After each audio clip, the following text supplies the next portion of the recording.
Justin Hinds arrived at Treasure Isle Studio on a hot day in 1963, a young man with a powerful voice, and a song rooted in a Jamaican proverb. He had traveled from his rural home in Steertown, St. Anne, hoping for a chance to record.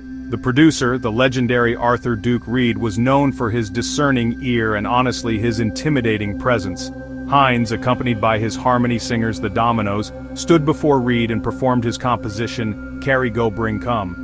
The song, a simple yet profound warning against gossip, immediately caught the producer's attention. Reed, a former police officer who often carried his firearms in the studio, recognized the raw talent and the song's undeniable hook. He knew almost instantly that he had a potential hit on his hands and decided to record it right away. The recording session for Carry Go Bring Come has become a thing of legend in Jamaican music history. It was captured in just one take, a testament to the preparedness of Hinds and the skill of the studio musicians Reed had assembled. The raw energy and authenticity of that single performance were preserved perfectly on the master tape. The song's message, which translates to "What you do will come back to you," resonated deeply with the Jamaican public. It was a piece of folk wisdom set to an infectious, upbeat ska rhythm. Upon its release, the single soared to the top of the Jamaican charts, where it remained for an astonishing 2 months, establishing Justin Hinds as a major new star in the island's burgeoning music scene. The impact of Carry Go Bring Come extended far beyond its initial chart run. It became one of the most enduring anthems of the ska era, a foundational track that helped define the sound and spirit of the genre. Its simple, repetitive bass line and catchy vocal melody made it a favorite for sound systems and dance halls across Jamaica. The song's timeless message ensured its longevity, making it a staple of Jamaican culture. Decades later, its influence remains palpable. Many artists have paid homage to the track, but the most famous cover version was recorded by the British two-tone ska revival band The Selector in 1980, introducing Hinds's classic composition to a brand new generation of international music fans. This first hit was more than just a successful record, it was a declaration of a unique artistic voice. Justin Hinds was not a product of the Kingston ghettos like many of his contemporaries. He brought a rural, folk-infused perspective to his music, often drawing on proverbs, parables, and spiritual themes. This gave his songwriting a depth and maturity that set him apart from other artists. Carry Go Bring Come was the perfect introduction to his style, blending traditional wisdom with the modern, exciting sound of ska. It laid the groundwork for a career that would be defined by lyrical substance, vocal power, and an unwavering connection to the cultural roots of Jamaica. Following the monumental success of his debut, Justin Hinds and the Dominoes became one of Duke Reed's most reliable and prolific acts throughout the 1960s. They embarked on a remarkable run of hit singles that solidified their status as ska royalty. Songs like King Samuel and Botheration showcased Hinds's ability to craft compelling narratives and social commentaries over driving ska beats. He continued to draw from the well of Jamaican folklore and religious imagery, creating songs that were both danceable and thought-provoking. His voice, a powerful and soulful instrument, cut through the vibrant horn arrangements and syncopated rhythms, making each release an event for Jamaican music lovers who eagerly awaited his next story. During this incredibly productive period, Hinds collaborated with the best musicians Jamaica had to offer. The house band at Treasure Isle Studio was Tommy McCook and the Supersonics, a group composed of virtuoso players who had honed their craft in the island's top jazz and big band ensembles. Led by the masterful saxophonist Tommy McCook, the Supersonics provided the sophisticated and powerful backing that became the signature sound of Duke Reed's productions. The interplay between Hinds's commanding vocals and McCook's intricate horn arrangements was a key ingredient in their success, creating a rich and dynamic sonic texture that defined the golden age of ska and elevated their records to timeless classics. The string of hits continued unabated through the mid-1960s. Hinds released a remarkable catalog of important singles that are now considered essential parts of the ska canon. Tracks like The Higher the Monkey Climbs, another song based on a popular proverb, demonstrated his consistent thematic focus on folk wisdom and morality.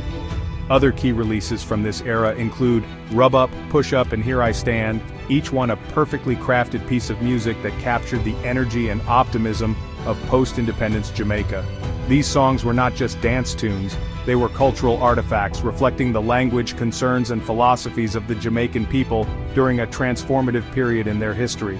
Justin Hinds's work during the ska years was foundational. He was more than just a singer. He was a storyteller, a cultural commentator, and a voice for a generation. His partnership with Duke Reed and Tommy McCook and the Supersonics resulted in a body of work that is celebrated for its musical excellence and lyrical depth. While other artists sang of love and heartbreak, Hinds often took a more philosophical approach, using his music to impart wisdom and reflect on the human condition. This unique perspective ensured that his contributions to ska were not only significant, but also profoundly enduring, cementing his legacy as one of the genre's most important and respected pioneers. As the mid-1960s progressed, the frantic pace of ska began to slow down, giving way to the cooler, more soulful rhythm of rocksteady. This new genre, characterized by its slower tempo, prominent bass lines and emphasis on group harmonies, perfectly suited Justin Hinds' vocal style. He navigated this musical shift with effortless grace, becoming one of the leading figures of the rocksteady era. His powerful, melodic voice found even more space to shine over the relaxed grooves. Duke Reed, always attuned to the changing tastes of the Jamaican public, expertly steered his productions into this new sound, and Hinds was at the forefront of this transition at the Treasure Isle label. During this period, Hinds continued his impressive run of hit records, adapting his songwriting to the new musical landscape. He delivered some of his most beloved and enduring tracks during the rocksteady craze. Songs like On a Saturday Night became anthems for weekend celebrations, capturing the laid-back and romantic mood of the time. Another major hit, Once a Man, showcased his talent for delivering poignant and reflective lyrics that resonated with a mature audience.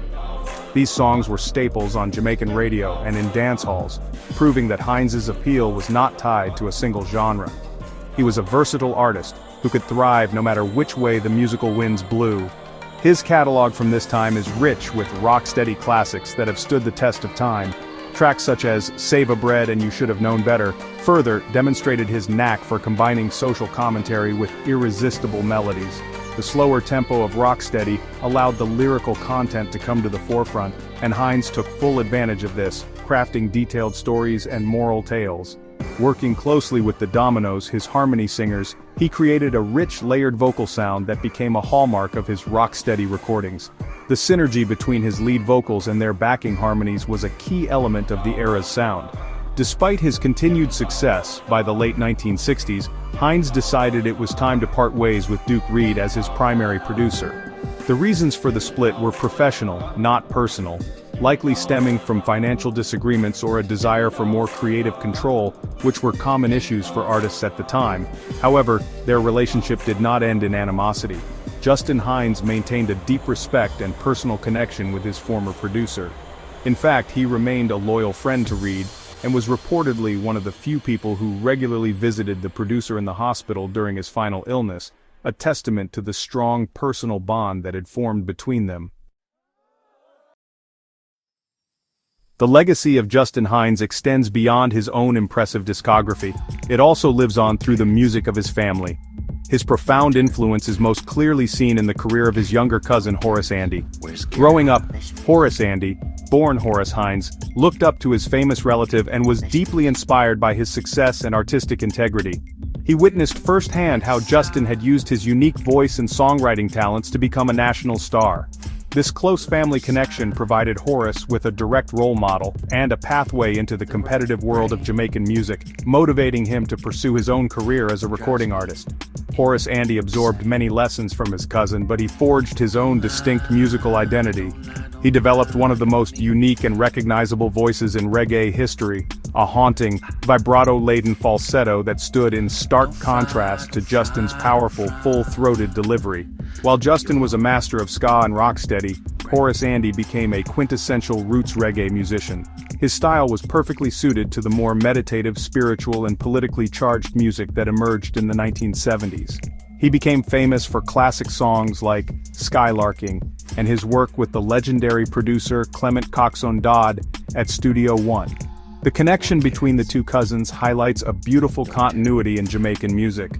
While Justin laid a foundation with his folk proverb lyrics and powerful delivery during the ska and rocksteady years, Horace built upon that legacy in the era of roots reggae. He carried forward the spirit of conscious, message-driven music that his cousin had championed. Horace Andy's later work, especially his collaborations with the British trip-hop group Massive Attack, brought his distinctive voice to a massive international audience, ensuring that the Hinds family's musical influence would be felt across the globe for generations to come, a journey that all started with Justin's singular talent. In the end, Justin Hinds' journey is a story of immense talent, cultural significance, and lasting influence.